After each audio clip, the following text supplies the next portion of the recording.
A paz do Senhor, irmãos. Hoje venho aqui, passar mais uma palavra de Deus. Queria que os irmãos pegassem lá em 2 Reis, capítulo 18, versículo 1. Ezequias de Judá. Primeiro, irmãos, eu quero voltar um pouquinho lá atrás, explicando para os irmãos. Davi foi um rei, que agradou o coração de Deus, de Javé. Ele foi um servo do Senhor, que o coração era reto aos olhos de Javé, mesmo com seus pecados, E Deus prometeu para ele que a sua geração seria, sempre no trono de Israel em Jerusalém, para os irmãos entenderem, Só que, conforme isso foi passando, teve gerações, teve reis que não agradou a Javé, que começou a idolatrar, O que eu tô falando aqui, irmãos, eu queria mostrar para os irmãos que a Bíblia não é eu, É só vocês pegar lá em 2 Reis, 1 Reis e os outros livros que vem vindo, sobre a passagem de Davi. Enfim, a sua geração, começou a corromper o reinado de Jerusalém e Israel. Aí Deus tira, Davi morre e Deus tira a geração que ia ficar no trono de Israel. Mas ele lembra, Deus sempre vai lembrar, das nossas orações. E Deus lembrou que ele tinha feito uma aliança com Davi, que a sua geração sempre seria, estaria no reinado, que ele não tiraria, o reinado da geração de Davi. Aí ele dá um povoado, que se chama Judá, que faz parte de Jerusalém. Ele tira a geração de Davi e põe, outros deuses que ele vai escolhendo, os irmãos vão lendo a Bíblia, e só que hoje não vamos falar de Judá. Aí ele coloca os filhos de Davi para reinar Judá, Só que quando ele põe os filhos de Davi para reinar em Judá, também fazem as mesmas coisas. Uns idolatram, outros começam a agradar Javé aos olhos de Javé. Na metade do caminho começa a idolatria de novo. Estou falando idolatria não é por perseguição de religião e nem dos irmãos, Eu estou falando a história, da Bíblia, histórias verídicas e verdadeiras, que aconteceu e que acontece hoje no mundo também.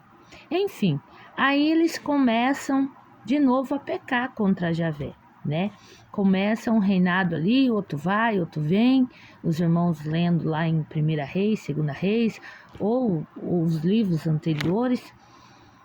Enfim, uns agradam a Deus, outros não agradam, e hoje eu vou falar de Ezequias, que agradou o rei, agradou a Javé.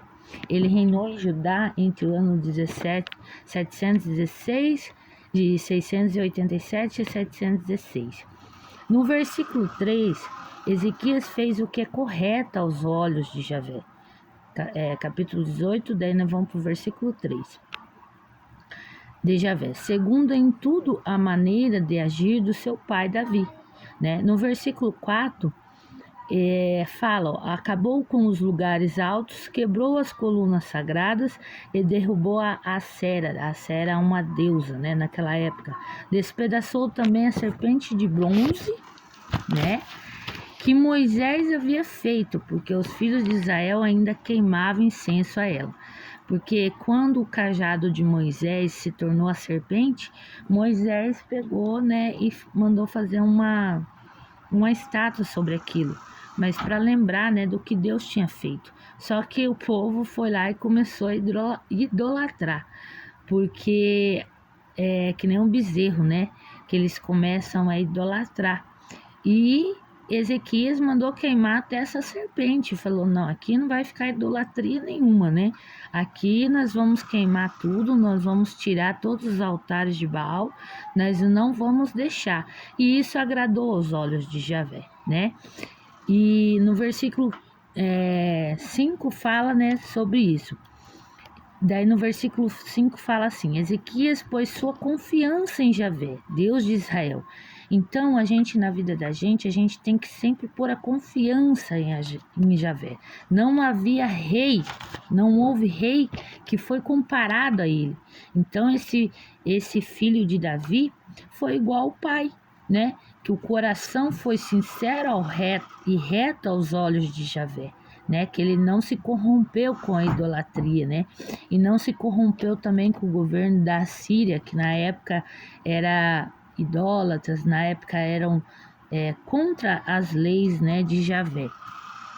Tanto antes como depois, não existiu nenhum rei de Judá que pudesse ser comparado a ele, né? Olha para você ver, irmãos, como deixar isso de lado. Não tem como a gente fechar os olhos para isso, né? Não tem como a gente deixar essa história de Ezequias para trás, né? Ele foi um que não teve outro comparado, né? Permaneceu fiel a Javé, sem nunca se afastar dele. Então Javé nunca se afastou dele. Enquanto ele reinou, ele teve êxito em tudo. Observou os mandamentos que Javé deu a Moisés, sabe aqueles 10 mandamentos? Então, para Deus ele não foi esquecido, não. Tanto que Jesus fala, eu não vim para abolir as leis, eu vim para praticá-las. Ele está falando dos 10 mandamentos.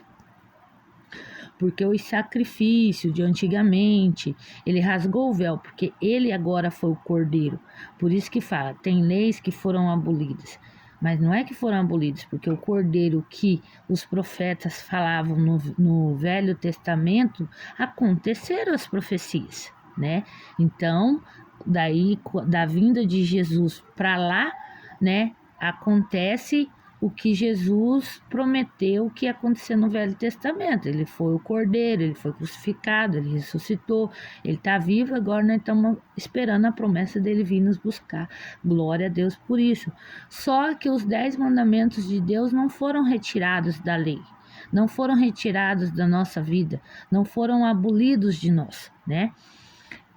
Foram abolidos os sacrifícios, porque o cordeiro veio para ser crucificado, né? Ele pegou nossos pecados, aquele que obedece aos seus mandamentos. Quais são os mandamentos? Os de Deus. Javé, no versículo 7 fala, Javé esteve com ele, por isso teve êxito em tudo que fez. Rebelou-se contra o rei da Assíria e não ficou submisso. No versículo 8, foi ele quem bateu os filisteus, né, até Gaza e sua região, tanto, né, vigiou como as cidades fortificavam. Então, os inimigos dele, né, ele venceu todos, porque Javé estava com ele. Qual que é a mensagem, irmãos? Não idolatrar, não ponhar confiança somente em Javé, adorar somente Javé, nunca se afastar de Javé, nunca se afaste da presença de Javé por coisa alguma. Ele observou os seus mandamentos que Javé deu a Moisés. Javé esteve com ele, por isso teve êxito em tudo o que fez. Espera só um pouquinho, Vicente.